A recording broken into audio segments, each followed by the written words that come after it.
Okay, and then number two, you have to study those neighborhoods for value and for comps and for the conditions and what's going on in the neighborhood. Is it borderline war zone? Is it war zone?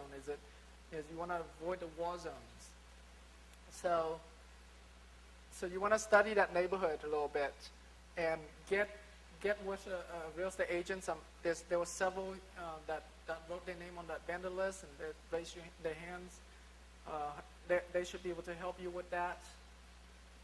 You know, some of the vacant houses, you can tell that the city has visited by putting notice. Is it worth getting those as well, or do we get those at a later stage, or what? You can get those as well. City notices, violation, condemned notices. Yes, you can get those as well, and you can write those addresses down. The list that is in your disk, or that you're going to download it from the website, those have a lot of those for Harris County already, or for City of Houston. And so that's a list that you can also look at, but I don't want you to look at that list until after your 30 days. This first 30 days is all about farming your neighborhood, studying them. Okay, don't need to worry about mailing out lists and stuff like that unless you're more advanced. If you're like Joe Hill, he can go ahead and do that, okay, because he's a lot more advanced.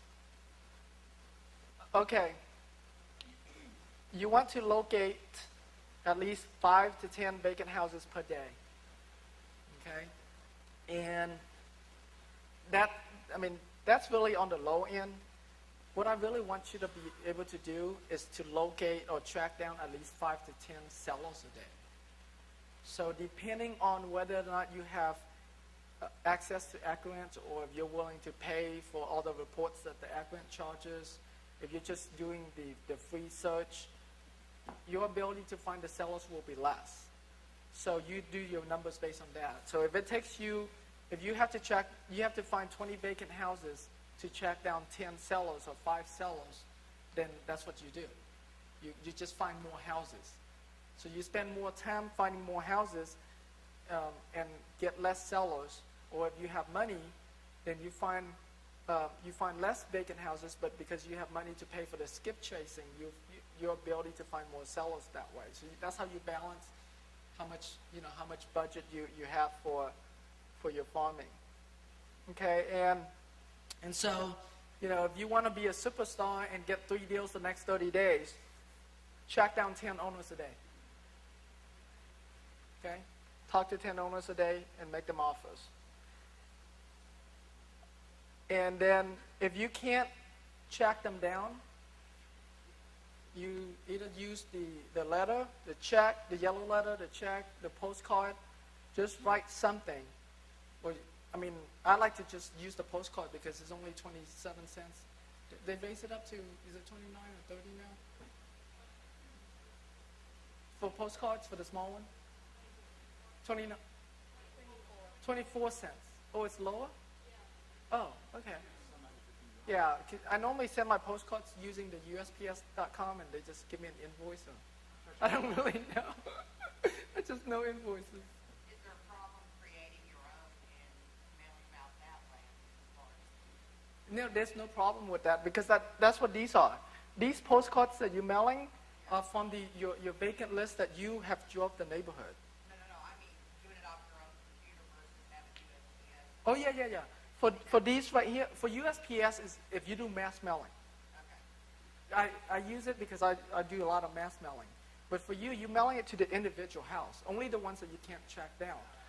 So you mail to that house, and you put do not forward, address correction requested, so that way if there's a forwarding address that the post office will give it back to you. Question, Tim. Yes. How long does it take to HCAD update the owner's name? So with foreclosures going on, I look at a vacant house that may have been just foreclosed on. I look at HCAD, here's the seller, I'm tracking that person down, but that person doesn't own that house anymore. Yeah, it varies. Sometimes I've seen them, update, pretty quickly, like within 2 months or a month. But sometimes I've seen them like half a year and they still haven't updated. I'm not sure I don't know what their the way they do it in the background of how often they update it. So what do you recommend to get around that, to not waste my time looking at a house that the bank owns now? Most of these houses, I mean, I just do them. I just research them. Most of these houses, you don't have that problem. In pre-foreclosures is a different story. Pre-foreclosure, you know, there's a lot of things going on. They have to sell. They might get foreclosed on. But these vacant houses, a lot of them, there's no loan on it. Or there's a very small loan on, old loan on it. And so you don't have as many of those challenges. Okay. So if you can't track them down using the phone, then send them a postcard to you know, if you can't find another mailing address, then send it to the address that you do have for them at that property address, and see if you can get another one. Another thing you can do too, and you don't, especially in a moderate income neighborhood, in the moderate income neighborhoods, the neighbors tend to are more friendly with each other. So you can go to the neighbor's house and knock on their door. Sometimes even like across the street. Like one time, I knocked on the neighbor next to them, and they you know, the lady told me, well, I don't know him, but the lady across the street over there managed the property for him. So I go over to the lady across the street. So you can also do that as well, especially it's an area that you farm. You know, you're going to go back to that area and knock on the neighbor's door and try to get. No, in the moderate income area, you don't have that much problem. In the low income area, I don't like to do that. Yeah. Are you gonna cut that grass? Like, no, ma'am. She's saying that she have them chase her down. Yeah, I mean, yeah, I don't knock on neighbor's door in the low income area at all, but I do that in the moderate income areas. In the moderate income areas, you have a lot more competition, so you have to work a lot harder to get those deals, and you will, you know, you tend to have to pay more for them, so your profit per deal might be less. Like for me in the low income area, I make around $15,000 per deal in the low income. In the moderate income, I make anywhere from $7,000 to $12,000. See, it's less. You make less money, but there's a lot more competition. That's why. And it's easier to sell too in the moderate income area than it is in the low income area. Okay. So you pick your area, you study the value for dollar per square foot. So if you talk to me, the next time you email me or try to talk to me, and if I ask you, well, which area you're farming and how much your house is going in there, dollar per square foot, and you don't know that, I'm just going to ignore your email. Okay? So know that. I won't ignore your email, but I'll give you a hard time about it. Once you know all that, you find enough houses. Okay, you want to do this every day. If you're working, then you can either start your day out a couple hours earlier in the morning or a couple hours after work.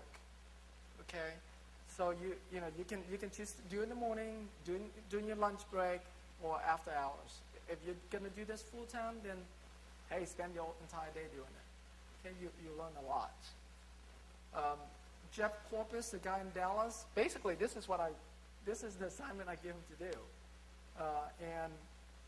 and he didn't have all the stats that you guys have because he's not here in Houston. The way I had him build his stats is I tell him, okay, open up the yellow pages. I want you to first call all the home investors guys.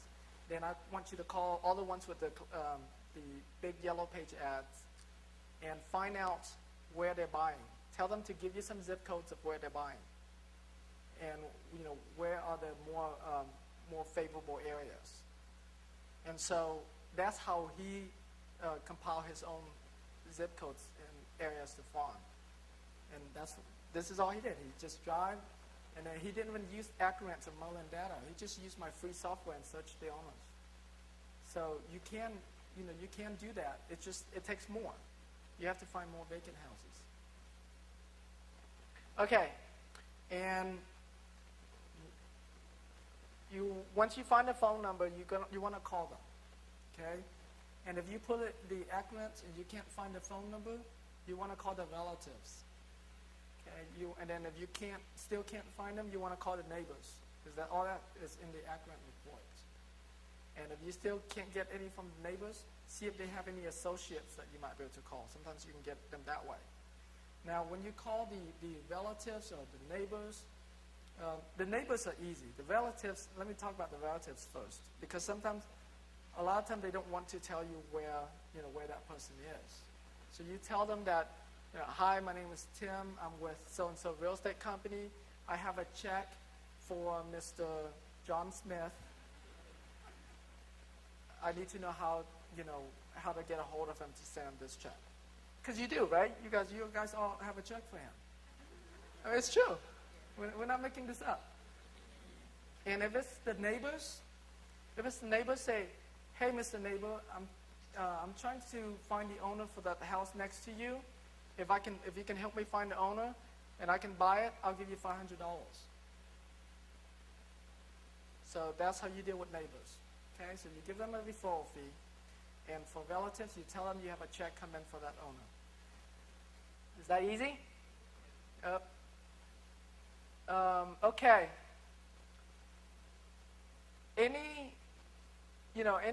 Once you have the phone number, you call them up and you follow the scripts and just ask them questions. If you're not sure, just get the house under contract. Okay? If you think that something might be there, but you're just not sure, get it under contract. Email it to me. When you email it to me, I expect the property address. I expect what you think the value of the property is, the seller situation. Okay. So once you have those information for me, I can tell you. And if you have pictures, email me pictures too. But if you don't have pictures yet, then at least just tell me what kind of repairs that the sellers have. Okay, because what I've found is that a lot of new investors, it's not that they can't find the deals. It's that they don't know that they have a deal when it's sitting in front of them. Okay. And so that's why if you're not sure, get it under contract. And just put it subject to partner's approval, so if I don't approve it, you can back out. Or subject to final inspection. So if I don't approve it, you can back out. Okay? And making offers is very, very important. Don't just talk to them. Ask them. If I can pay you all cash and close quickly, what's the least you would accept? I mean, say this. If I can pay you all cash and close quickly, what's the least you would accept? Okay? So you say that about 20 times in the morning when you get out of bed, okay? You get really good at that. So anytime you haven't gotten the price you want, or they're not giving you a price, you ask more about the property information, about the situation, and then you go back and ask that question again. You keep on asking that until you get them to give you a number. All right. So once you get it under contract and open title, you market it for sale. And I already teach you guys how to market it for sale, to sell it quickly. And in your first 30 days, don't be greedy. Okay, don't be greedy. I mean, just sell it where you can sell like what Jerry did in seconds. I need you to get your first deal first. Because once you get your first deal, you're like, all right, this thing works. Let me do it again. All right? But if you haven't gotten your first deal yet, you're like, man, I don't know. It's not working for me. I mean, I drove for 7 hours. I only got 10 vacant houses. Something's wrong here. So don't do that. All right? Just get the house under contract. If that neighborhood you're driving don't have enough vacant houses for you, move on to the next one. There's so many neighborhoods in Houston. I mean, just keep on moving. If you go further away from your home, so be it. Drive 30 minutes away from your home. If you don't know any neighborhoods around you that have those kind of properties, go back to my stats and go to the neighborhoods I have for you.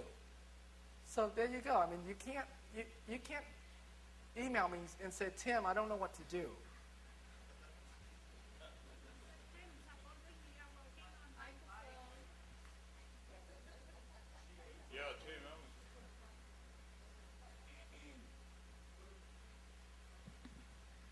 Tim, supposing we are working on one property and somebody else comes and works on that same property, then what happens? Well, I mean, yes, exactly. When you're working with a seller and you know the seller wants to sell and your price is getting there and you're not 100% sure, you get it under contract. Okay? You get it under contract. Because if the house needs more repairs than you thought, or because you can't wholesale it for the price that you got it under contract for, you can always go back to that seller and say, hey, seller, I'm really sorry, we got the inspection done, and it just needs way too much more repairs. In order for me to do this deal, I need $7,000 off or $5,000 off. Okay? But remember, before you do that, though, okay, there's a disclaimer with that, is that you study your neighborhood. You know what these values are. And you know, I already told you what you can wholesale them for. So if you know you can only wholesale them for $50,000, don't go and put the house under contract for, $60,000. Okay? I mean, at least put it under contract for $50,000. So if you can find a buyer for $50,000 and just get a $5,000 discount. It's really hard for you to try to get $10,000, $15,000, $20,000 discounts. Okay, so don't be ridiculous and go offer everybody $100,000 for the house. Would you recommend trying for a backup contract, just in case the one he signed 2 days ago falls through? You talking about when you wholesale to a buyer? No, you're talking to a seller. He has a contract. Is there anything unethical? Oh, yes. If your seller already have a contract with another investor or someone else, yeah, you can tell them, hey, I want to be a backup buyer. Can we sign a backup contract? And your contract will have to say backup contract to whatever contract they have. So you use the same contract, you just write backup on top of it. Okay? And so that way, if their deals don't go through, then yours come into effect. In the same light with multiple backup contracts, do you make multiple offers, like structured in different ways to entice the seller to sign with you? You can if you want to, but what you're learning today, all of your offers are cash offers. Okay, the only time when that's the case is that if they have a loan on it, that you can offer a cash offer or a subject to offer or an owner financing offer, then you can give them 3 offers. But the purpose of this event and the purpose of your first 30 days is about wholesaling. So an all cash offer, so you can wholesale it. Okay? Do you record that in the county, the backup offer? Say that again? Record that? Do you record the backup offer? The answer is no. You don't want to cloud their title too much, okay? You don't want them to go out.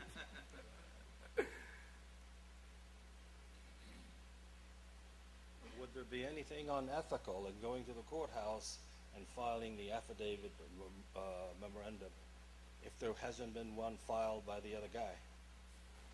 If you're the backup offer, well, like I said, in the backup offer, don't file it. And yes, it is unethical if you file it. Because you don't have a real contract. I mean, you have a backup contract, but, if you do file it, as soon as they need you to release it, please release it. Don't hold them up for it. Tim, when you give out a referral fee, like a finder's fee or something, is it necessary to give a 1099 out as well? I don't normally 1099 my, the people that I pay referral fee to. Okay. But, you can, and depends. Talk to your CPA. All right. And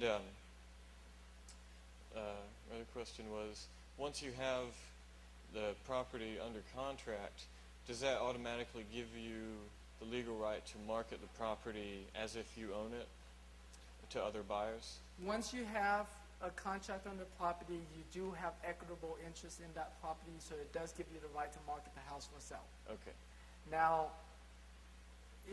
I don't know about other states, but for here in Texas, the realtors, they have a rule that in order for them to put a property on the MLS, that they have to put it on the MLS for the owner of the property.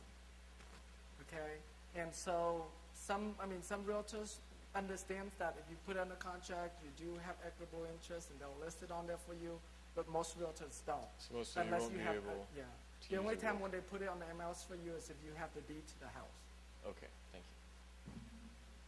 So, because realtors have a lot of rules and laws that they have to abide by, and so it's a little bit different. But I don't wholesale my houses on the MLS, so that's not the normal case. I do sell it as is to a retail buyer on the MLS, but by that time I already own the property.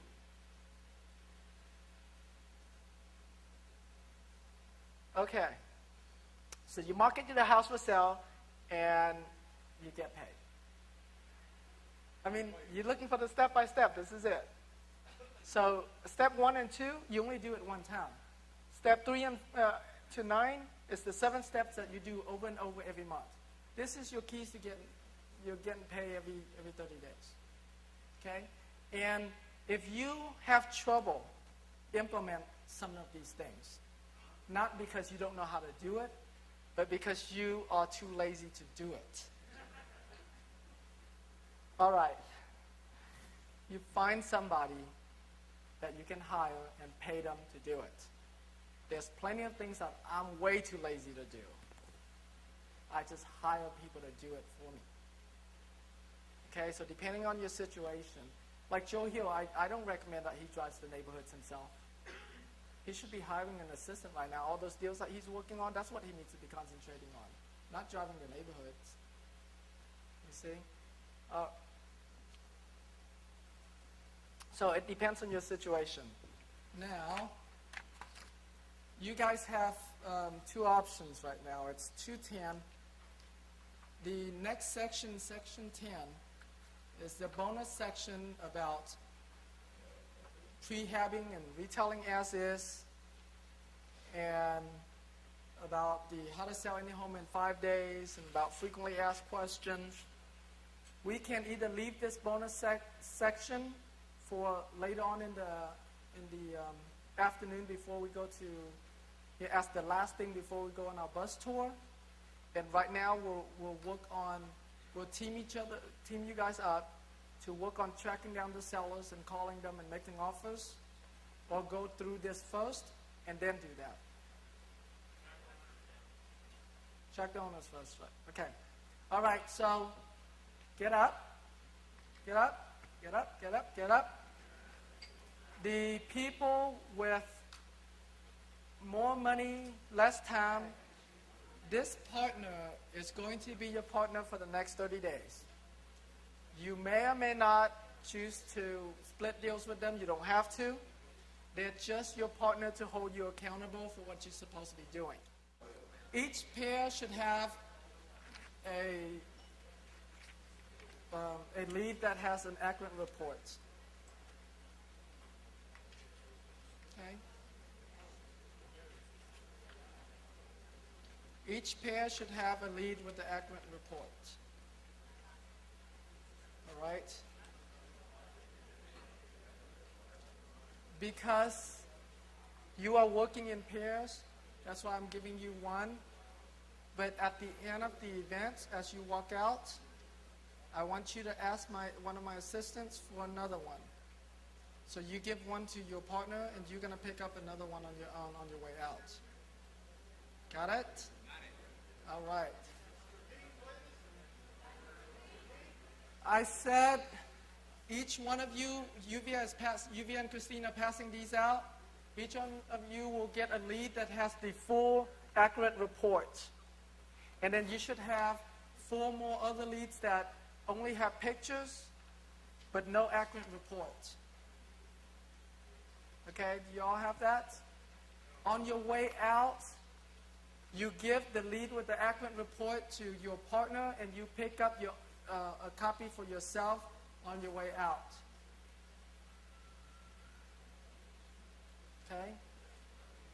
And if for any reason you're missing one, you email me and I'll send you one by Monday morning. And if you're missing one, I'll send you one Monday morning. Just email me. All right. Does everybody have it now? Please, first you should see a picture like this. You don't have one of these? UVA is passing one out. Can you, Raul, can you run back and pick one from UVA or Christine? If you don't, if you and your partner don't have one of these, with the pictures and the accurate report, which is like a stack of paper.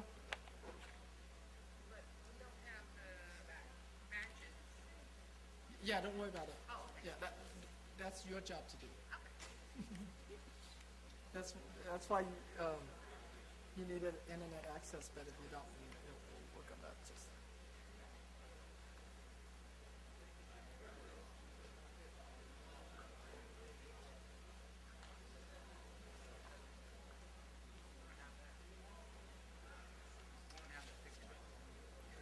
Oh yeah, go get one. You don't have the right one. You want to see like what they have? Yeah. You can't take mine. Unless you want to come up here and teach, you can't have mine. Okay. Does anybody still have not gotten an accurate report? No. Mine happens to be that thick because I'm special. I'm just kidding. One of you can pick one. You can pick this one up too. Once I'm done teaching, one of you can take this one too. Doesn't matter.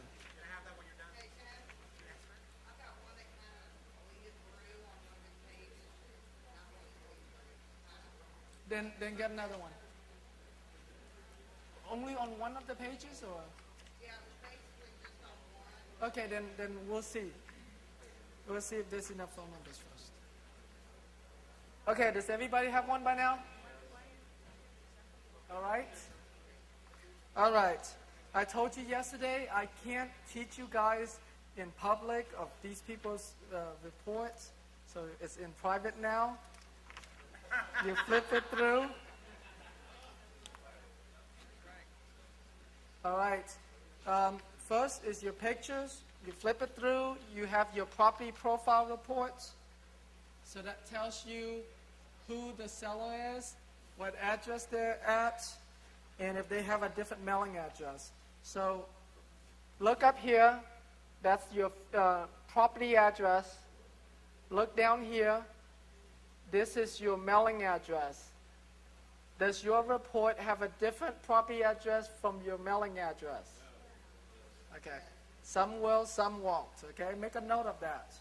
If it does, then you know that you need to go after the mailing address and not the property address.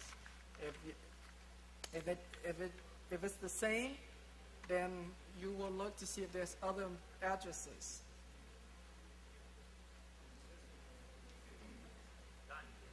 Done? Got it? Got it. All right. I can't hear you, Doug.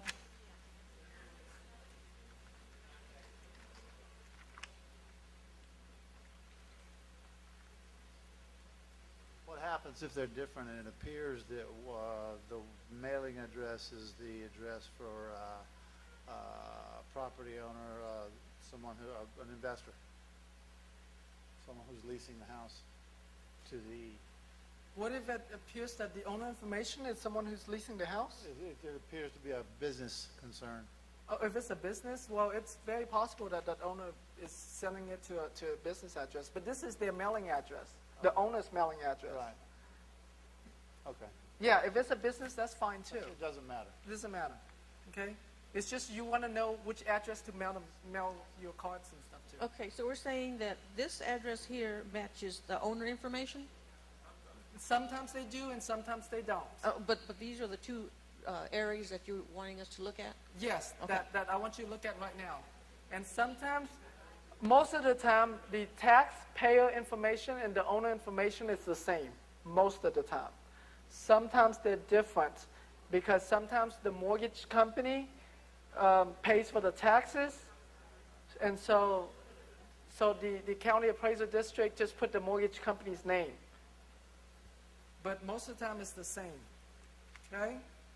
Another thing you want to look at is the last deed date under deed and sales information. You want to look at the last sell date and the last deed date, okay, to see if it's anything recent. Like in mine, my last deed date was January 20th, 2006. So chances are, the seller might have already sold the house. But I don't know that for sure, because here's what next I'll look at. I'll look at what the seller name is. And my seller name happens to be the same name as the owner name with the last name. So what that means is this. It means that, yes, there was a deed transfer, but no, it doesn't necessarily mean that they have sold a house.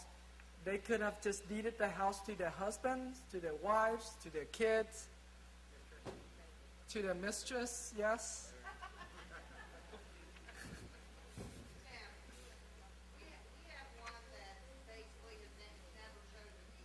Okay, if it doesn't have any deed date, then it's not on record, which is fine. Don't worry about it, okay? So the only time when you're concerned is you see the last sell date or the last deed date, and the seller name is, like yesterday we did one, and it was Chet Properties. So I told you, oh, Chet already sold the house, so you can tear it up. So you don't need to check them anymore. So if you see a company's name, sounds like an investor's name that, was the last seller, and the deed date or the sell date was recent, and chances are there's no equity in that house.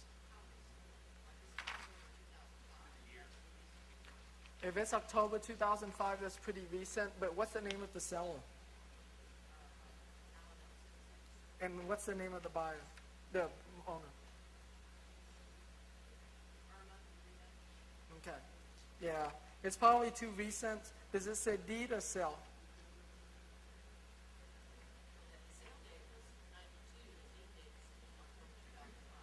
Okay. Was there any sales amount and loan amount? Okay.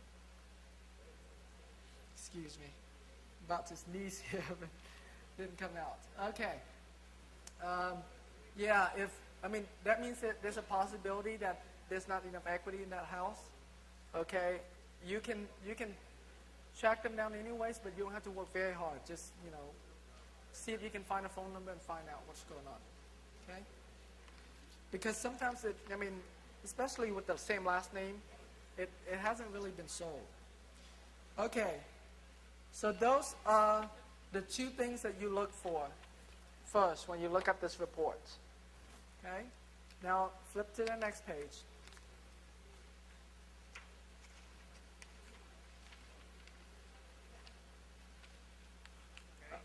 All right, everybody got that?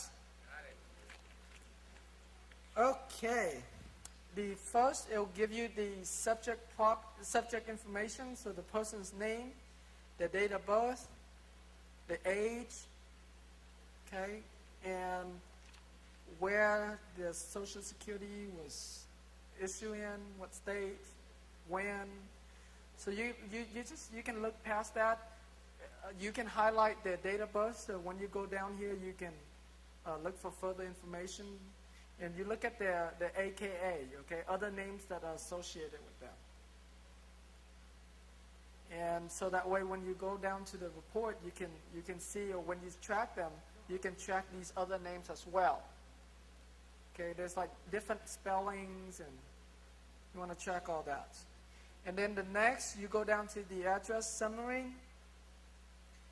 The most current information they have goes on top. The older stuff goes on the bottom. Okay, and then you notice they have a date of when they have this information. So mine was easy. I have a phone number right here on the very first one. Me too. You too? So there you go. Let me call them. So, let me go through the report, then you can start calling them, okay? You have a dead one that's in deceased. If you have a deceased one, then that actually, it's good. Good, yeah, pay off the loan. All right? Pay off the loan, it's really good. You can't go after the owner anymore, but you can go after the relatives. and find out who inherited the house. Okay? Anytime you, inheritance is one of the best, it's one of the best deals, or the better deals. So, yeah, so that's good. That's good. Okay? But except for you don't look for the owner's phone, you can call that phone number and see if there's still anybody, living there. And the same phone number, it could be the wife or the husband. But you're no longer looking for that person. You want to look for their spouse or their kids. All right. So you go down, you look at how many addresses they have, and you start with the most current one. And if there's a phone number, you call on that one. Sometimes you call on that number, and it's disconnected or it's wrong number. You just move on to the next one, because sometimes what happens is it could be a rental property, and so several people has lived in it, and there's a tenant in there. Call them if they say wrong number, or they might be able to tell you that, well, I know who that is, or you can ask them, do you know who Mr. John Smith is and how I can get a hold of him? If I can get a hold of him, I'll pay you $500 for referral fee if I buy the house. Tim, I'm somewhat confused here. The person that is in here in the middle, the deed and sales information, the taxpayer information, Yes. is different than the subject information. Is that correct? The deed and sale information, yes. That seller's name is a lot of times different from the property information, yes. So the taxpayer information is different than the subject information, and then Oh, no, not all the time. Okay, I'm sorry. Let me rephrase this. This is the property address. If the seller or the taxpayer has a different address other than the property address, then these here would be different. But if it's the same, then they didn't report any okay, I any understand mailing that. address. I understand that, but on the next page, on one of 12, the subject information is different than either the taxpayer information or the owner information. Then that means something's wrong. That's why I'm here. Okay, can I see?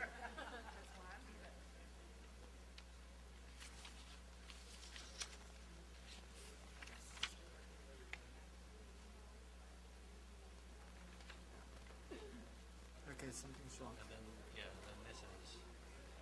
Go to my assistant and exchange it to them, saying something's wrong. This one doesn't match. Okay. He was saying that the property report information of the owner and his accurate report were two different names. That means that when we staple them, we mismatch them. Okay? If that happened to you, please see Uvia to get another batch, another set. Sometimes your report is pretty thin, like 2-3 pages, and sometimes your report is this thick. Okay? And yes, the thicker, the better. This one has 68 pages. And that's why I told my staff to give it to me, because I'm special. No, because it makes a good demonstration for you. But one of you guys can pick this up. Okay, I'll get to you after I'm done. What could generate 60 pages? Number one, if they're an elderly person and they have a lot of families and relatives, and yes, if they've been moving around a lot, it's mostly families and the relatives and the neighbors that make it so many. Tim, can you show me on your report there where you have you said, oh, I've got a phone number right here. Okay. Right here. Phone number? Phone number? So you just go down. Okay. Now, some of your report might not have any phone number, okay? And so if you go through this report and you don't have the phone number for the owner, but you have names of, you might have phone numbers of the relatives or phone numbers of the neighbors, you call them up too. But if you still don't have phone numbers for relatives and neighbors, you might want to, especially with the relatives that are first generation, you track them down and see if you can find a phone number for them. Hey, Tim. Under address summary, is that the relatives or that's going to be just them, the person? That's for that person. The relatives, when we go on, it'll have it. Because I have two different addresses for this person who's deceased, but on one address it says a different person's name. Yes, sometimes that happens. Like it could be a tenant that's living there, and that's the tenant's phone number, or whoever is that phone number is listed under. That could be a tenant. It could be a tenant, or it could be somebody in the family. Okay, I'm gonna flip it some more. So we got the address summary already, right? Now you guys have all the addresses that seller has been at. My goodness, my seller, he's been at a lot of houses. Jeez. Whenever you see an apartment, the chances are the phone number that goes to that apartment is probably a wrong number because there's a different tenant living there. Okay? All right. After the address summary, I go down and it tells me like how many properties that they own. Whoa.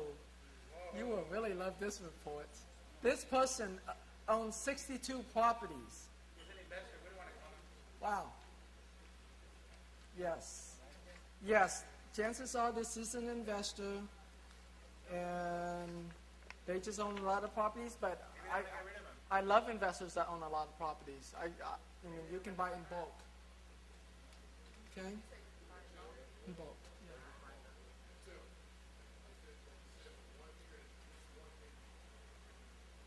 Yeah. If you don't go to the mic, I'm not going to answer your question. If the report says one, does it refer to the property that we are looking up, or is that in addition to that one? It's probably the property you're looking at. Okay. Okay? All right, and they'll tell you, you know, I mean, you have everything. Possible criminal records, sexual offenses. Please don't use this stuff for anything other than trying to buy the house, okay?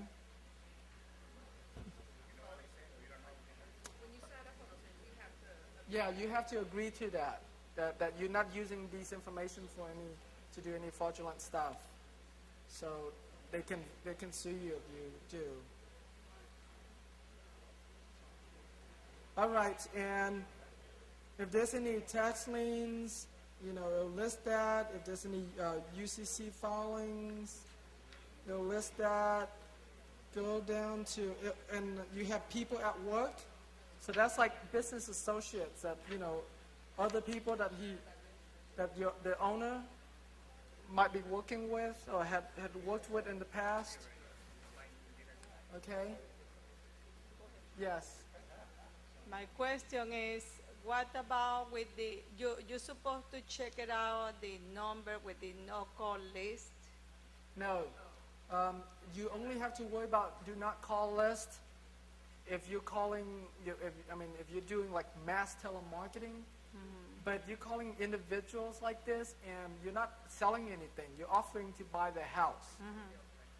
Yeah, you're not a bill collector or anything like that. You're not a telemarketer. You're not calling to sell them on something. You're calling them to get them to sell you something, sell you the house.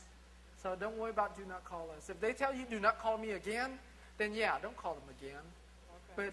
But there's no problem. If mine is checked on here, it says probate current address, does that mean he inherited this property? Let me see. Oh no, this, no, probable current address. Okay? That just tells you that's what this checks on. It's just symbols for the things that you see. Her question was, in the front of the accurate report, over here where it says report legend, you have an S for share address, a D for deceased, and a check for probable current address. So anytime you see a check, they're saying that's probably where they're at right now. All right. Now, you move further and you have the driver license information. And so you also want to see what address is on the driver's license. In my case, I am on the page with the driver license information. Is everybody on the page with the driver's license information? Okay. Yeah, you went past people at work, and after that was driver's license information.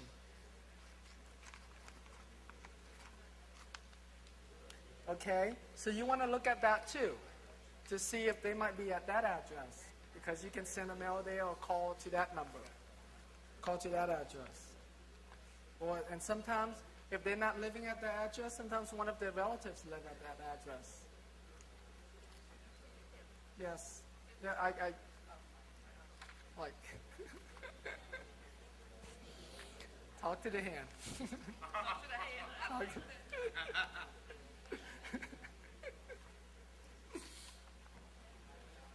I'm in the report where it says people at work, Yes, and it has the owner's name, okay. and under title, is that what they think their current title is where they work?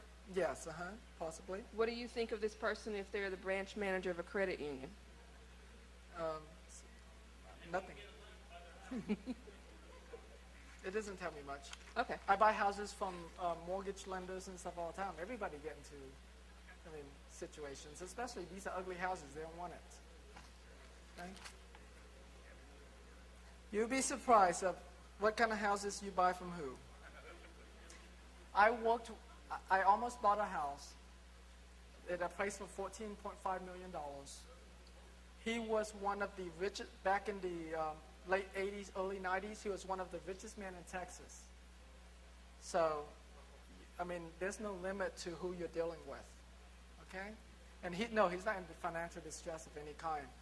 His wife died not too long ago, and so that house just have too much memories for him. No, I couldn't get the price that I needed to do. I offered him $6 million. I wanted him to owner finance it. And he agreed to the $6 million, but was not willing to owner finance it. So I didn't do it. Where did you find the driver's license information? Driver's license information, there's a section that says driver license information. I know, you said it was after possible associates? No. After people at work. So before the possible associate stuff. So I have bought houses from $500, and I have dealt with houses that goes way, way up there. Okay. All right.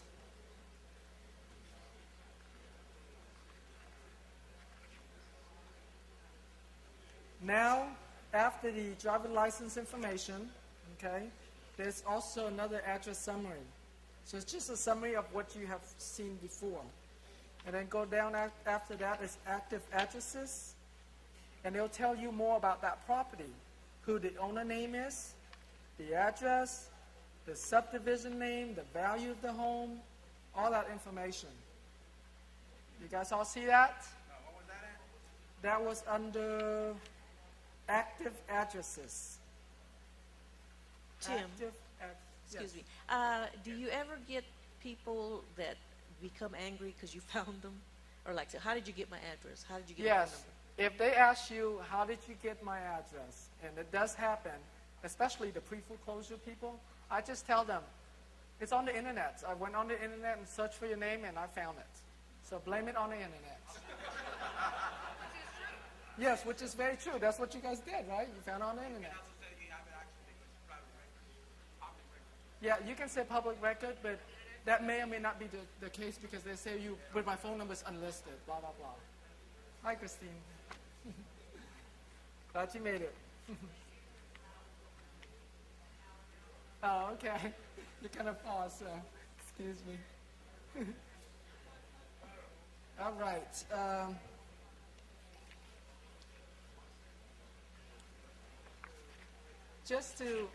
I guess since Christina's here, I'll pick on her a little bit. But this is the kind of commitment she has, okay? She got into a car accident earlier today, and that's what that phone call was. And she took the effort to try to find a rental property or find a ride to come here to continue the class. See, that's the kind of commitment that you guys need to have.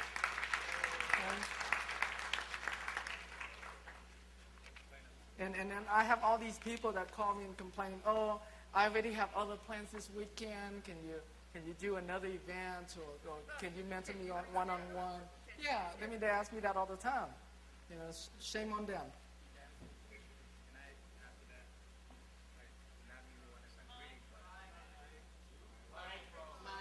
My father passed away 2 days. Oh, you serious? I'm sorry to hear that. Yeah, it seems like there's a lot of people that have their family pass away within the last few days. I don't need to. I can't prove it. Is that what you said? Oh, you can't prove it. Okay. Well, I trust you. All right. All right. So you go down, same thing. You look at these properties, and you see if this owner owns this property. Since this guy owns so many properties, the list just keep on going for me. Jeez. You know what? I might just keep this one for myself. Just kidding. Just kidding.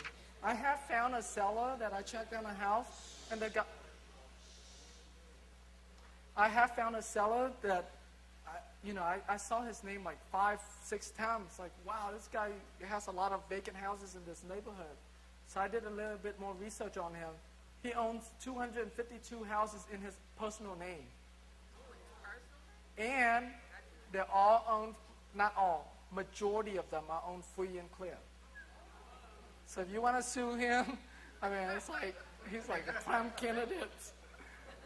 You know, so don't do that, okay? You guys don't own that many houses in your own name. A lot of your old school investors, they do that because, I mean, they've never been taught how to do the asset protection and stuff, and they just do what works for them, and they just keep on buying houses. What I found a lot of times, when you find a seller that owns a lot of properties, chances are that they bought a lot of those properties back in the 80s or the early 90s when there's a lot of foreclosures in Houston, and they bought them really cheaply, and so now they own them free and clear. I had a seller that has a package of 12 houses that he wants to sell to me, but I mean, he has no motivation other than I have a bunch of houses I'm willing to sell. Because I mean, the guy is like very well off. He has a lot of money. So I try to offer him, I told him I'll pay 75 cents on the dollar for every one of them together, and he wouldn't do it. He wanted like about 82% or something. That was too thin for me to mess with that, so. Hey, Tim? Yes. On this one I have is a deceased person, but they have like 3 pages of possible relatives. You call them all. There is no phone number. Do you need to just look them all up by their last names? Because this is... Yeah, She probably had like 12 kids, probably. Yeah, you go with the, it's listed in generations. So like some relatives are first generation, some are second generation, and third. The first generations are the easiest one to be able to talk to, and they know who you're talking about. A lot of the third generations have no clue who you're talking about. It's funny. Just a quick question. When we make the offers, we get them to accept, and we write a contract and everything. Being like we have our own companies, do you write the offer in your personal name, or do you use your company name? It doesn't matter. It doesn't make a difference. It doesn't make a difference because you have NOR signs. You can always assign to your company's name, or however. It doesn't make a difference. Okay. So if you have a company's name and you want to use it, use it. If you don't, use your personal name. That's fine. I'm just saying, like for tax, it doesn't matter because it's not at the time when you do the contract. At the time you buy the house. That's where it makes a difference. Okay. So you can have it under your personal name, but when you buy it under your company's name. Right. Yeah. Oh, okay, thank you. For me, my company's name is All Cash Home Buyers. So I use that in my favor because it tells them I buy houses all cash. So for those of us that don't have a corporation set up, You're too Hello? tall. Hello. Now start singing. No, you don't want that. For those of us that don't have a corporation set up, can we do our first deal under a personal name? Yes. While Yes. it's in transit? Yes. Just, yeah, you're wholesaling. You're either going to sign it. You sign it, do it in your name, no big deal. Even if you have to double close it and you have to do it under your own name, it's no big deal. I mean, especially for the first 1-2 deals. But if you're gonna be wholesaling a lot, then you really should be doing it in a corporation name. And in the back of your binder, I mean, I already, filled out the form. You just follow that and send it in, or you go to on the website, on the internet, and find one of those companies to create the corporation for you. Thank you, You're welcome. Okay, now, so I'll keep on going, and I keep on going. Goodness. Oh, man. Okay. Say, Tim, here we have a property that's worth, with the HCAD of less than $25,000. What's the profit potential, do you think, on that? Because HCAT said the property is worth 20,000? Less than 23, it's 22. Okay, the HCAT says less than $23,000. Don't worry about what the HCAT says. In a lot of these low-income neighborhoods, the value is not $20-something thousand. There's no home in Harris County that's $20,000. They are worth a whole lot more, like the value that I was talking about. Okay. Because HCAT haven't updated the data correctly, so it actually worked in your favor because the seller thinks that their house is only worth $23,000, but in reality, it's worth a whole lot more. Okay. Yeah, so it works in your favor. Tim, what's the situation with these houses? Are they vacant, or why do we have them? What is the general idea? All these houses are vacant houses that you guys have. And who collected them? Zoe and Leslie. There's Zoe's right there with Leslie. So if it's not vacant, you blame it on them.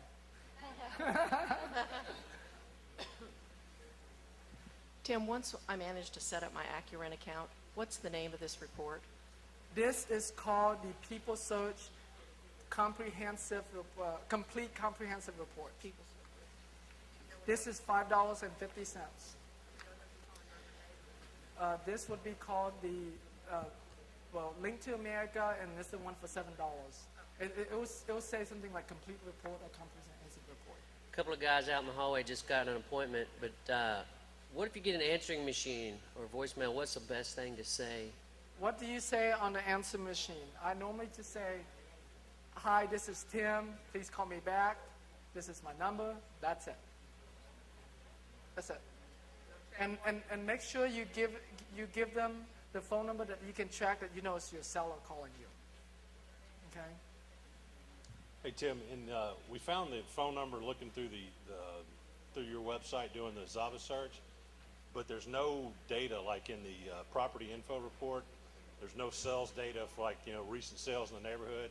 So how do we determine comps? Because it's a 953 square foot house, and there's no. You don't use the property info data to determine comps. No, I know, but there's no information there to see anything. What's selling in that area? I mean, I don't have it. I'm not a realtor, so I can't go on MLS.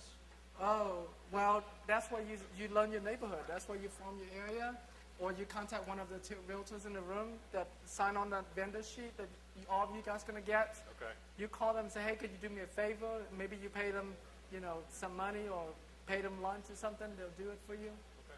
Okay. All right. The next section I have is possible properties owned by subject. So I'll just keep on looking there. So anytime you guys find a different address, you highlight it. You find a different phone number, you highlight it. So and then you keep on going.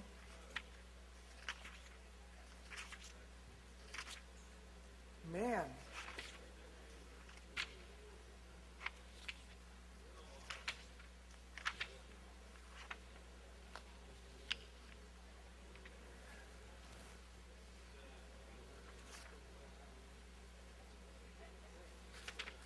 Okay, Tim. I think I passed. I have a question about my list. Yes, ma'am.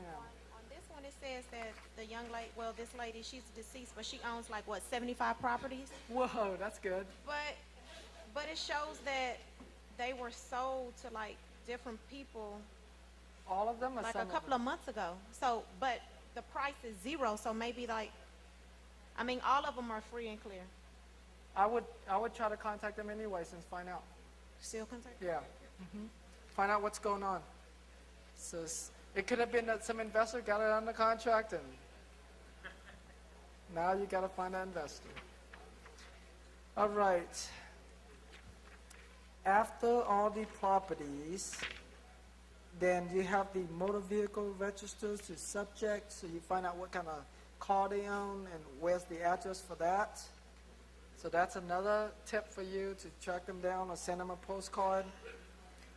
And then you have the watercraft, the FAA certifications, aircraft, possible criminal records. And in the possible criminal records, it also has some address, so you can use that address as well. Okay. And then go down to voter registration. So you have address of where they were when they did their voter registration. So you want to use that. And then you go down to possible associates, and you call those people up because they might know who your seller is. If they don't know, remind them, well, if you know someone who might know, please, let me know. I'll pay you $500 referral fee if I buy the house. Okay. And then, see, look at mine. I have a possible associate named Tammy Manning, and I see that Tammy Manning has addresses that was once shared with my owner. So the chance of this, so they were roommate at a time. Maybe roommate or maybe more than that, but I, most likely she knows who he is and possibly where he is. So you keep on going. So you call everybody that you can get a phone number for, okay? And you keep going. You keep going. Oh my God. I love this seller.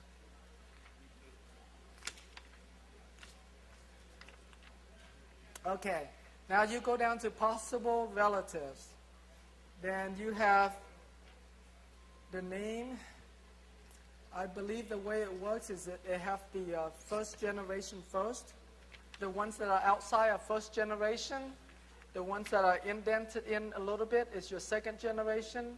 And if they indent in some more, that's your third generation. Okay? So you go down and you find them and call them. When you call them, make sure you use their first name, okay? Unless it's a really, unless they're an elderly person that likes to be called, sir or ma'am, or, Mr., Mrs., then you do that. Otherwise, just call them by their first name, because then it makes you, sound like a personal friend to them. Okay?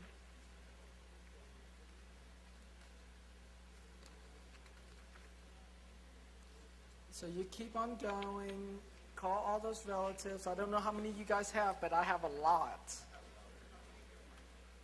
So yeah, you have a lot, and they were deceased, or that's not you? Well, great. Call those kids up. Say, hey kids, I got some money for you. Okay. Keep on going after relatives. Hey, Tim? Yes, got sir. a question. We have one here that the person's been deceased and he has no living relatives. So who do you buy from? The person has been deceased, but no living relatives. Any neighbors? Call the neighbors to see if the neighbor knows if they have any relatives. Okay? And who owns the house if nobody inherits the house? The state. Okay? First their state if there's anybody to claim the estate. But so you call the neighbors, or you knock on the neighbor's door and find out if there's any. They do have any. But how would you know on this report whether it's owned by the state or not? You don't until you do your research and find it out. At this point, So the it's research has to go through the neighbors?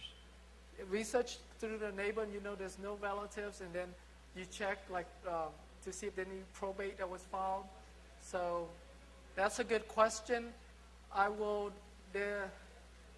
when you go to the county clerk's office website, when you go to Net Online, remember that website? It will have the link to the county clerk's website, and in the county clerk's website, it will have a link to the probate, where you can search if there was a probate file. And can you buy a house from the state? I don't know. I don't know how to buy it from them. They probably auctioned it off. Okay? But if somebody filed for probate, then you can see if you can find who the executor is or who the attorney is, and call them up and see if they want to sell. Okay? Okay, now you keep on going, and then you have neighbors. All right? Neighbors, I have money coming for you. I'm looking for the owner of the house next to you, and if you can help me find him and buy his house, I will pay you $500 for referral fee, or $1,000 for referral fee. And that's how you get your neighbors to go to work for you. If you just call them and tell them I'm trying to find the neighbor next to you, a lot of time they won't want to cooperate, and they won't go out of their way to try to find a phone number for you.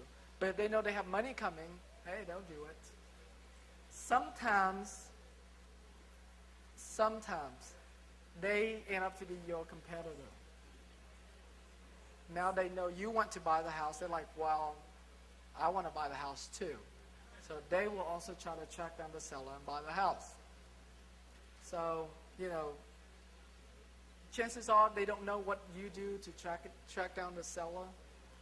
But what they might do is, on the time that you come out to inspect the house with the seller, and it happens that they're home, they'll come by and they'll try to bid along with you, try to make an offer too. But many neighbors don't have the cash offers that you guys have. Okay, so you get the house because you offer all cash and close quickly. Okay? And if the neighbors really fight with you, say, hey, look, let me buy the house. I'll pay you $1,000. Okay? Or $2,000. Instead of trying to, have them outbid you, just say, look, I'm going to buy the house. I have all cash to pay for it.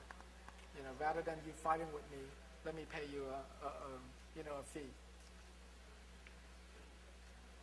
Okay, so you have neighbors and you have their phone numbers. Remember, if you pull the comprehensive report, you have 10 neighbors from the house, and you will also get 6 neighbors of those neighbors. So you have a total of 60 neighbors. So there's a lot of neighbors for you to call. Okay? Normally, normally it's the neighbors to the right, to the left, and across from them. Those neighbors knows each other the most. But sometimes you get neighbors that like next door, or sometimes the neighbor next to them might not know them, but they know that the neighbor next to them will know them. And so you just ask the neighbors, hey, do you know other people in the neighborhood that might know, who and where the owner is? If I buy the house, I'll pay you a referral fee. So let them know that. Constantly tell them, hey. And if you out there knocking on the doors and you got that $1,000 referral business card that I gave you, give that to them. Tell them, look, I pay referral fees. Please keep, help me find the seller. Don't call it the seller. Help me find the owner. Okay, so after neighbors, that's pretty much it. So you call all these people up. First you call relative, first you find the phone number for that person and try to get a hold of them. If you can't find them, you call the relatives. If you can't find them with the relatives, call the neighbors. If you can't find the neighbors, call the associates. If you can't find the associates, go back and track down the relatives' phone numbers and call them. Call more phone. So you keep on doing your tracking until you get somewhere. And okay. Most people that work on vacant houses, they find a vacant house, they go back, look on their county appraisal district, they can't find another mailing address, they give up. That's most people. Some people, they go on a step further. They go on whitepages.com and search for a phone number. They can't find a phone number, they give up. All right? It's only the exceptional few, some of you saw today, have access and even know about Accurate. Other people, they know they can do the research, but they pay a skip tracer to do it, and it costs, for this report, if you buy it from other companies that does report, like findersellers.com or those type of website, they charge you $25 for this report. And if you go through a private investigator, he'll give you a report like this, and he charged me like $135, $150 for this same report that I paid $550 for. So, you don't, I mean, that's, and not everybody know about this, number one. Number two, you guys saw how difficult it was to sign up with them. So even if they know about it, they hit the first roadblock, they're having trouble signing up, they give up. See, people give up way too quick. I mean, not to pick some of y'all here, but I mean, you have one little challenge. You're like, oh, Tim, I don't want to come anymore. I didn't find my 100 houses, or I mean, whatever. I mean, don't let little things like that get you, because you're only one more step away from your $10,000. Look at it that way, all right? So go the extra mile. When you're dealing with someone who's dead already and you're calling their relatives, what do you suggest we say or phrase it to them? Oh, you say, well, I'm interested in that house, and I wanted to see who owns it now. I would like to buy it. Yeah. And they'll tell you, yeah, well, me and my siblings own them, but we haven't decided to sell yet. And then you follow up with them, or they say, yes, what do you want to offer us? I'll talk to my siblings about it. Okay? And like I said, if you have siblings that agree, then great. You deal with them together, that's fine. But anytime you have siblings that disagree, you tell the one that you're talking to say, look, I'm really interested in buying your house, and you already agree, so why don't I get an agreement with you? And then you give me your siblings' contact information, I'll contact them, and I'll make them an offer as well. So I'll buy you your interest in the property, and I'll go to your siblings and buy their interest in the property. I don't know if I mentioned about this one, did I talk about, there was one house that has several, I think it was 7 siblings. I did, yes. No, actually, it's a different house. The one I talked yesterday was about the one that another investor got it under contract, right? Well, they all have siblings. All these inheritance have siblings. They all have siblings. The one I talked about yesterday was about how the other investor offered $33,000. And I got the siblings to agree, and I bought it for $30,000, right? Okay, here's another one that's even better than that. Much, much better. Same thing, about 7 siblings. 5 to 7 seems to be the key. This house was not going to foreclosure yet. There's a small loan on it of only like $13,000 something. They are 3 months behind on the mortgage. The sister who was living at that house, which is also the sister who responded to my mailing, she recently moved out of the house, okay, into an apartment because the house needed too much work, and she said that she can't afford the monthly payments, which is only $300-something a month. She can't afford the monthly payments anymore, and so she's gonna let it go to foreclosure. I mean, we're talking about that's worth $87,000. They only have $13,000 in the loan.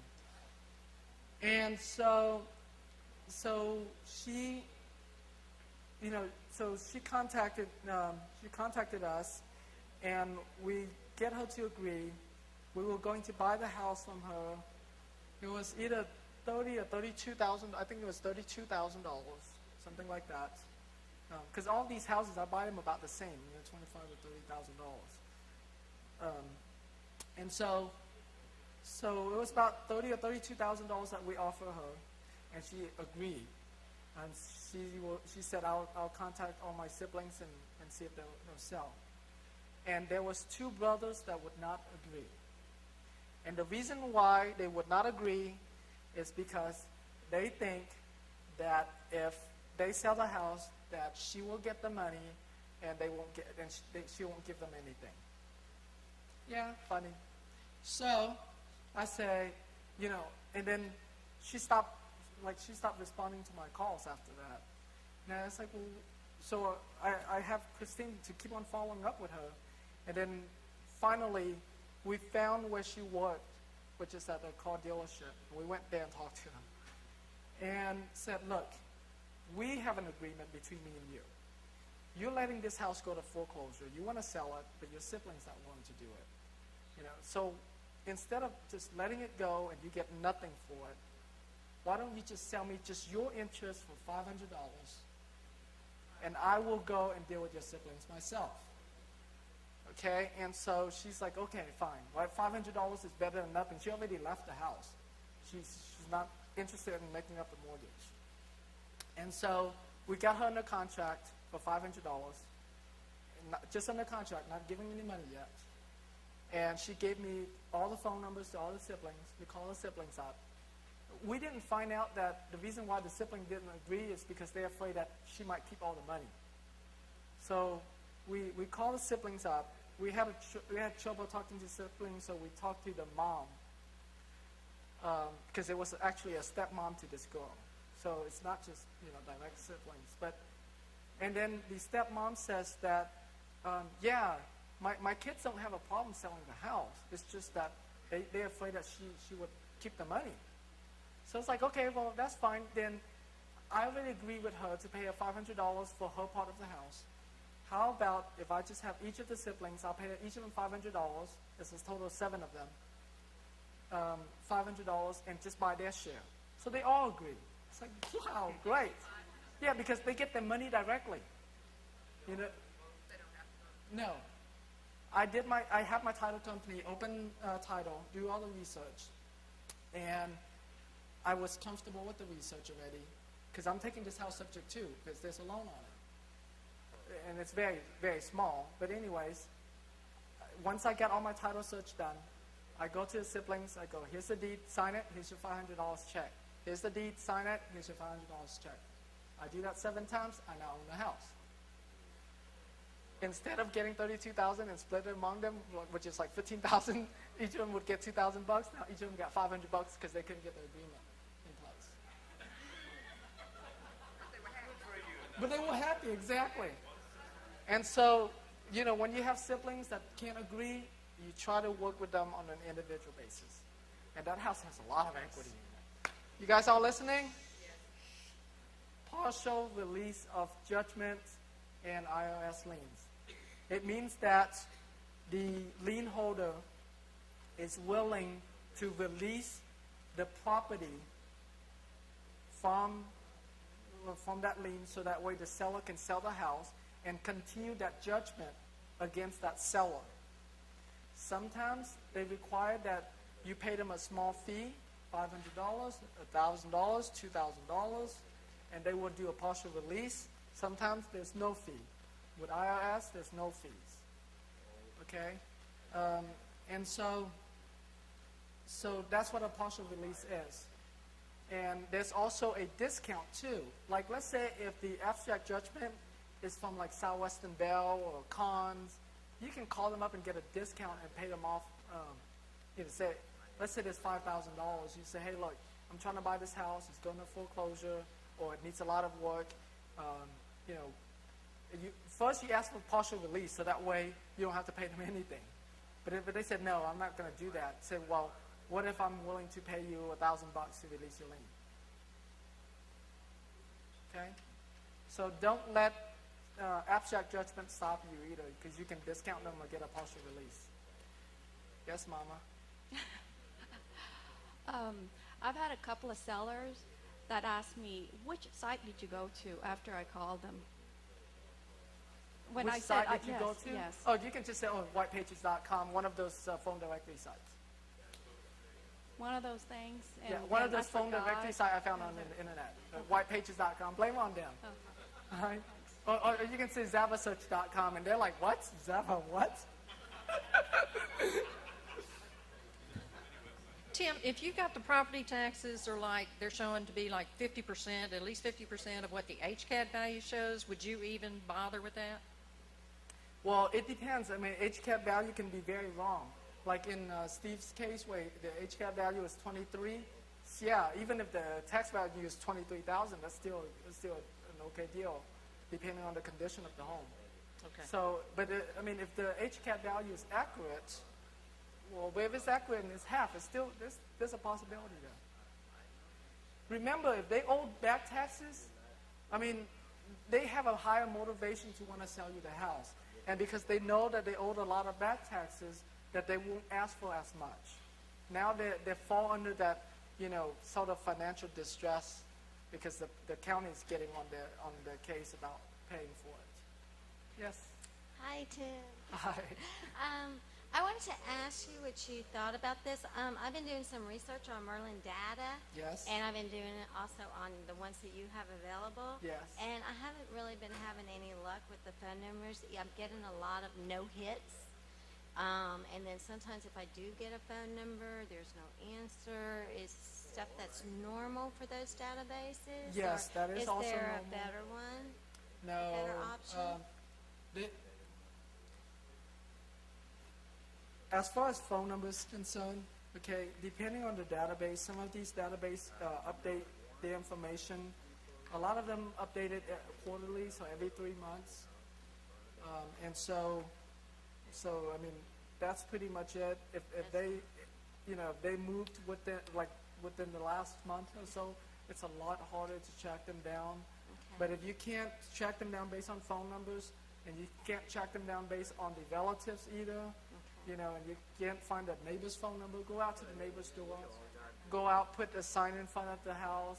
That's when you get more active. You actually knock on the neighbor's door, put your We Buy Houses sign in front of the house just in case they come back there. 'Cause sometimes they come back to check their mail. Okay. So do that, okay? And of course, you send out your postcard saying do not forward, address correction requested. So you do that, okay? All right, now that we're done with the reports, you guys got some of your phone number. Get on the phone, call them now. Tim. Ooh, sorry. On the partial release, I understand that you're kind of like paying part of that debt, but what does it actually mean as far as the property itself goes? I mean, what are they actually releasing? They're releasing the seller, they're releasing the property from the title issues, so that way the seller can sell the house. Okay. And they keep their judgment on the seller, so then on the next properties, they'll collect it from the seller then. Okay, so they don't relinquish their judgment altogether, it just takes it off of that property? Yes, on a partial release, they do not relinquish their judgment on the seller. On a discount payoff, they do. Another question is, we just tried to make a call on one of the numbers, and it's not even related whatsoever. It's an office number for somebody that's keep calling. Keep on going. Keep on going. Just think about it. Where you guys decide to stop is where other investors are stopping. The harder it is to find these sellers, the more likely it's a really good deal because no one else can find them. So you work a little bit harder to find them.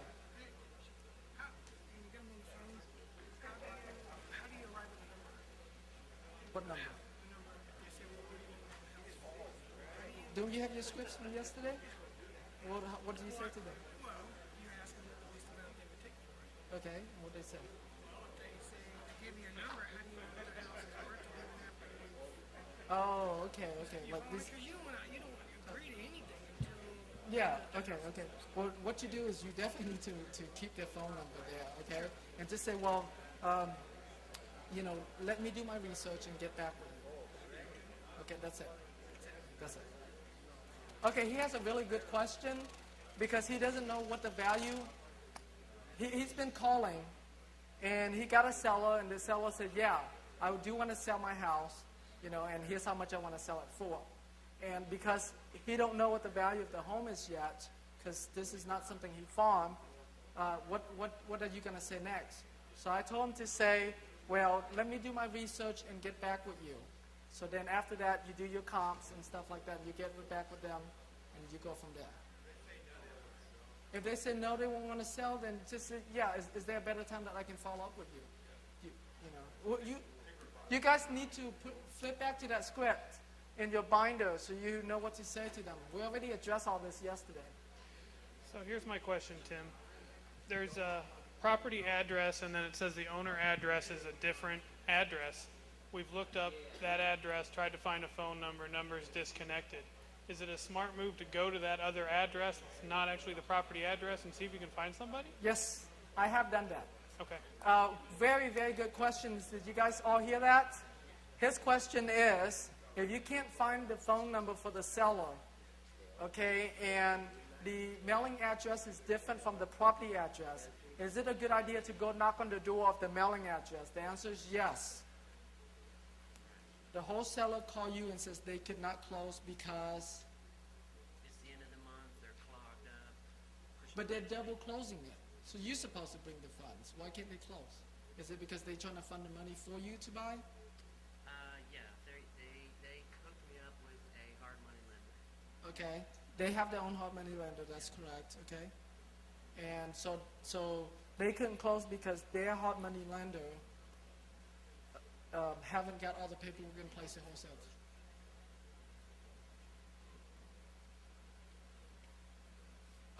Do you know who the seller is? You don't know who you said you think it's a foreclosures? What do you mean? I think that these are foreclosures. If, I think that the wholesaler is doing it. okay, if you think that this house is going up for foreclosure, right? And maybe then you need to check to see if it's scheduled for the October 3rd foreclosure, which is coming up in a couple of days. Well, yeah, you can check the list. You can, if it's Harris County, you just go on my website and put in the address and find out. Assuming it is, and so the reason why they're not able to close is because, there's not enough time or something. Then get your money back. Because remember, if you're backing out, if their hard money lender won't loan you the money on this deal, when you're dealing with a seller who owns the house, in his case, he's dealing with a wholesaler who do not own the house yet. Can he file the affidavit? Okay. Yes, the answer is no. You really can't because that wholesaler has no legal interest in the property on the county record yet. Now, you can record it and you can do what Jerry did. If the seller, makes you have to release it or they'll take you to court, then you release it. But if they don't, then you can try to get your money back. So if I was you, yeah, I would go ahead and record it. If the seller fight about it, and I'll release it. But otherwise, I'll tell them that, I lived up to my closing date, but you guys wasn't able to close, so now I don't want to close anymore. That's if you don't want to continue with this deal. Okay. Does the house need any repairs? Oh yeah. Huh? Yeah, it's not so bad. All right. Let's look at the worst case scenario. Okay, the worst case scenario, and you sell these houses at 80%. Okay, worst case scenario. Would you lose money after closing costs and all that stuff because you're going through hard money lender? Have you calculated that? Yeah, hard money versus hard money, I break even at 3 months. If I refinance, I break even at 5 months. That's if you sell it. That's retail at what percent? Oh, that at 100%? Yeah, it's this deal. Okay, this deal that he have. All right, this deal that he has, the house is worth Okay, the deal that he have, the house is worth 150,000, and his purchase price is 115, and the other one is worth 170. His purchase price is 128. This deal is okay if and only if he could have got this house either subject to, or he could have put an option on it, so that way he doesn't have upfront costs when he buy this house. But because he's going through a hard money lender that's about to charge him 5% upfront and 15% interest rates, this thing is a no deal. He's going to lose more money. If I was him and I have to pay that kind of money in hard money lender, I'd rather lose my $5,000 now than lose any more. Yeah, you can find another buyer to double close it too, but the numbers are pretty slim, especially if they have to go through the hard money lenders, because you have to pay them. They're in your position, yeah. But if let's say if you can take this hard money lender out of the picture, by doing you take him out. Okay, if he finds a cash buyer. All right, so let's say the best case scenario, he finds a cash buyer. The buyer does not need any financing, and he can double close this to the buyer, then that's still fine, because he doesn't have to pay that hard money lender cost. What's really killing him is that hard money lender here. That's really killing the deal.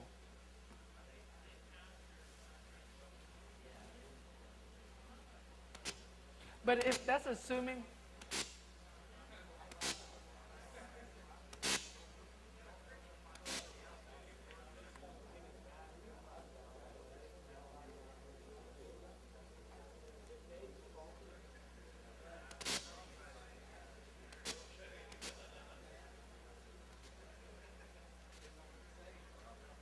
Maybe somebody stepped on the cord, or the battery's low or something.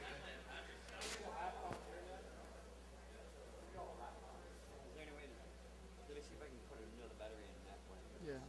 Is it rechargeable? No, it's like a double A or triple A. Okay, I got batteries for that. Yes, sir. I found it. They only couldn't find a phone number, so I called one of his neighbors. Okay, let's go here. Let's talk over His here. neighbor gave me the number, All right. but I got the number and I called him. He don't want to sell money. Okay. Could you tell everybody what's going on? Okay. On this house, I called, I tried to find the phone number. I couldn't find it for the owner. So I found one of his neighbors across the street. He knows him very well. Found one of his neighbors across the street. He knows the owner very well, so he gave me his phone number. But I called him up, and he doesn't want to sell. So he's not selling none of his properties. But the neighbor, he used to sell properties with a mortgage company. He is retired now. He's willing to give me a lot of referrals. You see that? Good job. Guys.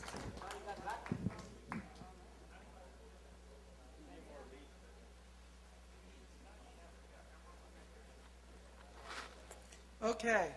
You see that? All you have to do is let people know that you are in the market to buy houses. And so when you talk to these neighbors and these relatives and stuff, they know that you buy houses and to refer to you, so you can pay them a referral fee, okay?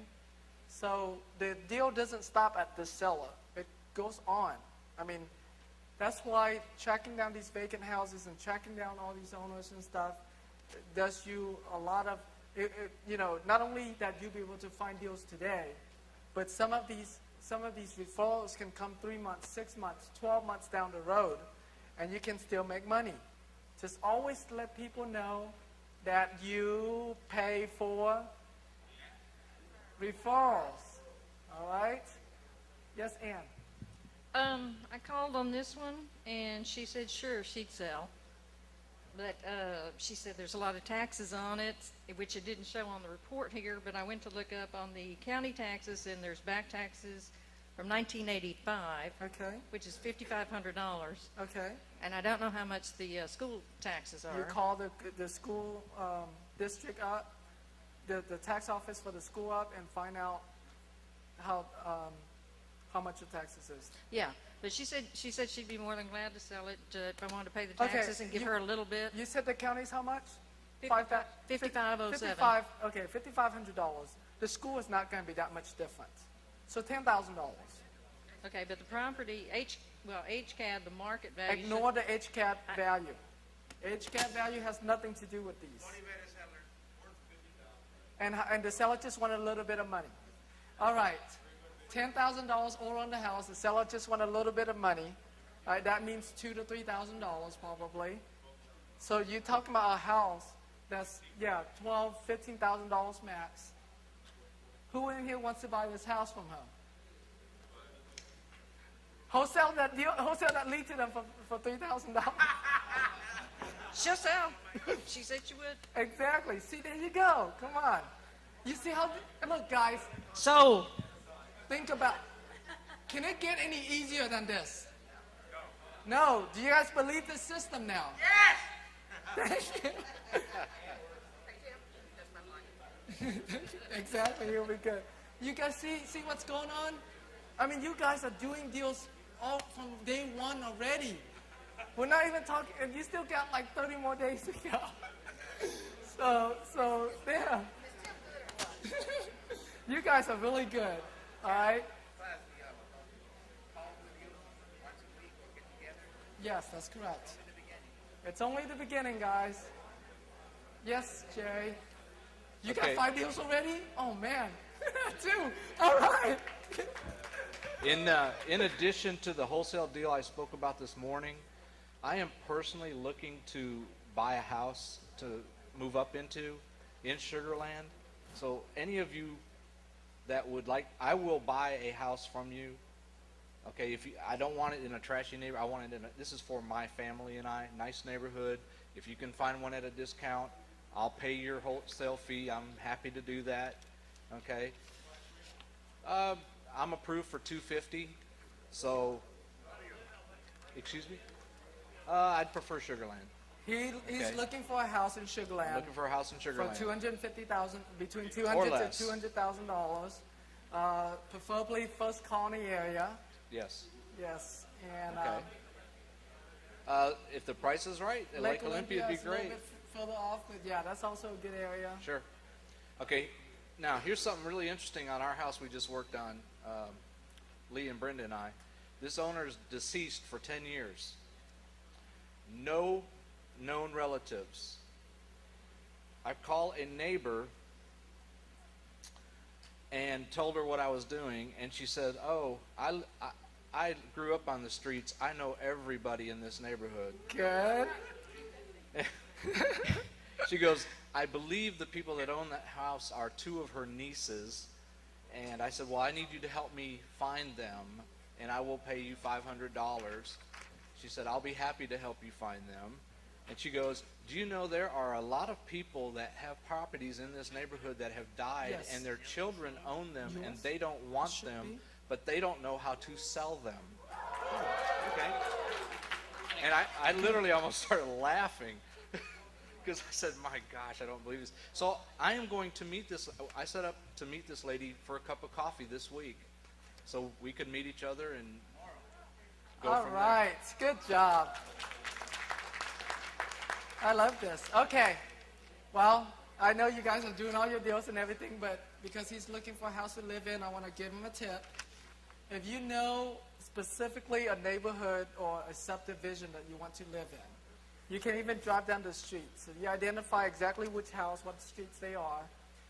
If you're like my wife, she's very picky. You write down all the addresses of certain streets that your spouse wants to live in, and you mail them one of these. Okay, you mail them one of these letters, and there's very high chance that one of those sellers will sell it to you. Now, you don't need a whole lot of discount because you just want a house you really love. So you identify the house that you want, you find the address, and you mail them one of these. So these marketing stuff I teach you, it doesn't only work for houses for you to buy and wholesale, it also works for houses that you want to buy and live in.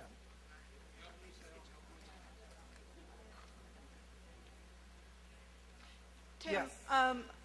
we contacted the owner of the property that we got, and she's an older lady, and we asked her if she was interested in selling her property, and she said that they got together, her family and her got together this weekend and decided they wanted to do that. Oh, great. But she asked us if we would call back in 2 weeks. So we want to send her a letter saying, yes, we're interested, thank you for talking to us, but we would like I'll to have call the- back in 2 days. In 2 days? Yeah. Well, we don't want her to involve a realtor, so what should we say without scaring her off? We want first opportunity to talk to Yeah, her about the so property. we're a cash buyer. We don't need any real estate agents or anything like that. We're a cash buyer. We're ready to make you Okay. an offer today. Okay, super. Thank you. Yes.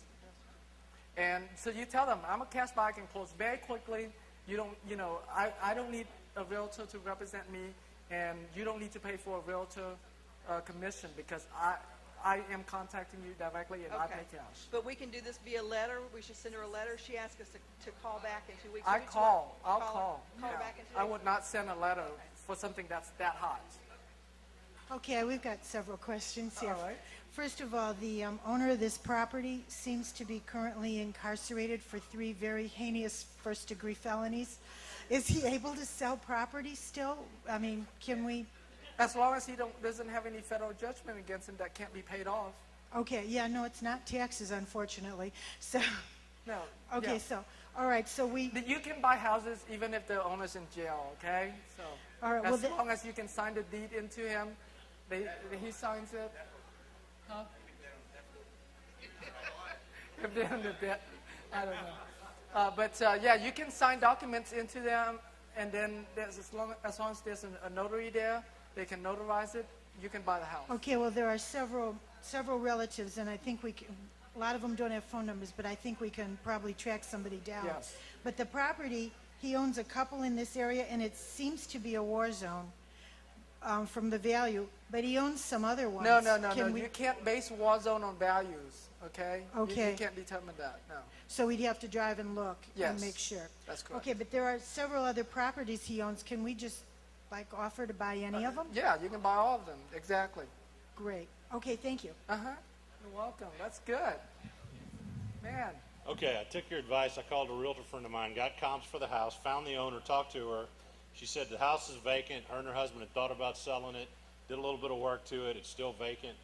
And she said, we were going to sell it to the church that's right next door Oh. for $80,000 4 years ago. Okay. I said, really? And I said, well, have you made a decision to sell it? Well, we don't know what we want to do. But the comps there were 2 in the neighborhood that were cash sales. One was for $19,000, one for $39,000, and then a conventional sale for $64,000. And they were all bigger houses than hers. Yeah. So what do you suggest to do? Because I told her I'd call her back. Would it be okay if I call her back in about Yeah, a week or so? Yeah, you tell her there's other houses in your neighborhood selling for $19,000 or whatever it is. Okay, well, because one thing she said we haven't run any comps on the property in about 4 years. So apparently she's somewhat. Yeah, You know. but they're just being ridiculous. Okay. Yeah, you be upfront with them. Look, your house is not worth that much. There's a reason why the church didn't buy it from you. Right.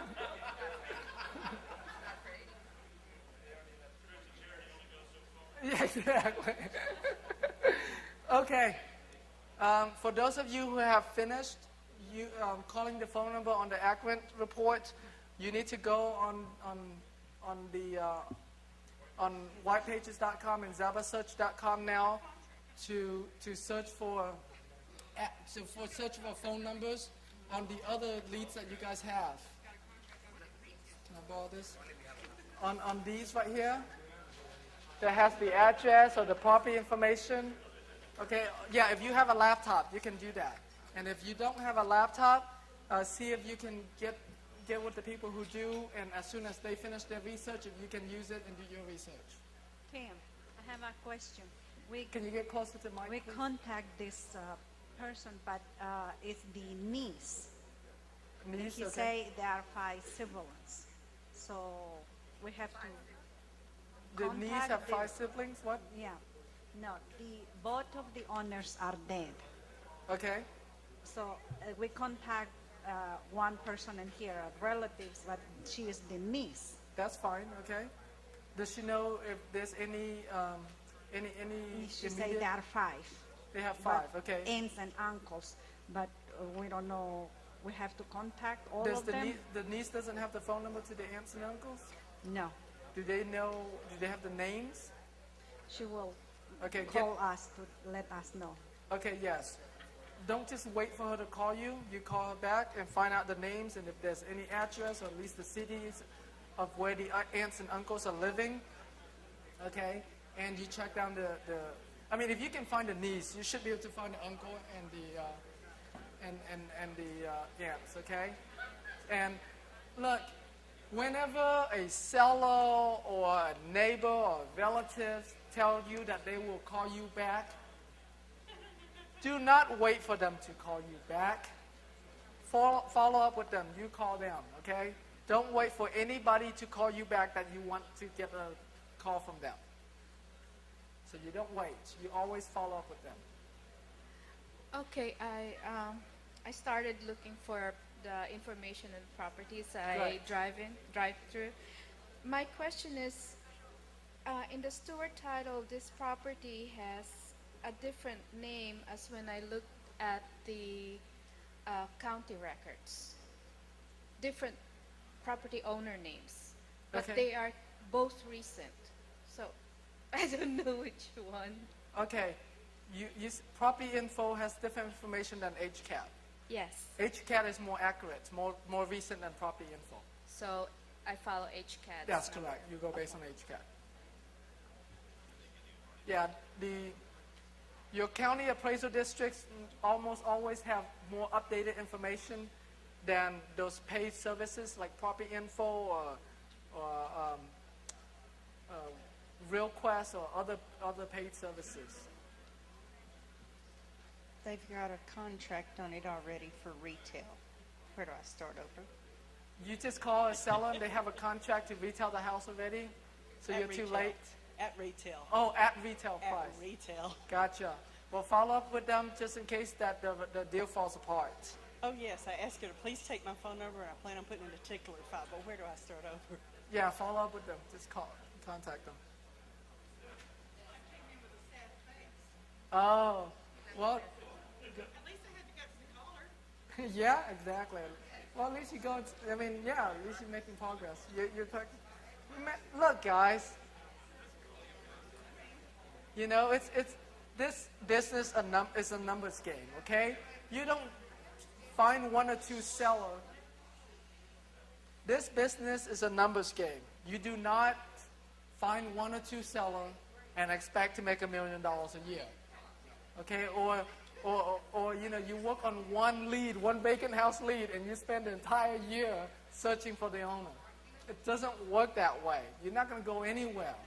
It's a numbers game. The more you do, the more vacant houses you find, the more sellers you find, the more deals you're going to do, the more money you're going to make. It's that simple. Okay, so if you're not making money, you need to ask yourself, how many vacant house leads am I getting in? How many sellers am I contacting? How many offers have I made? That's it. And if the numbers ashames you, then yes, that's the reason why you're not making money.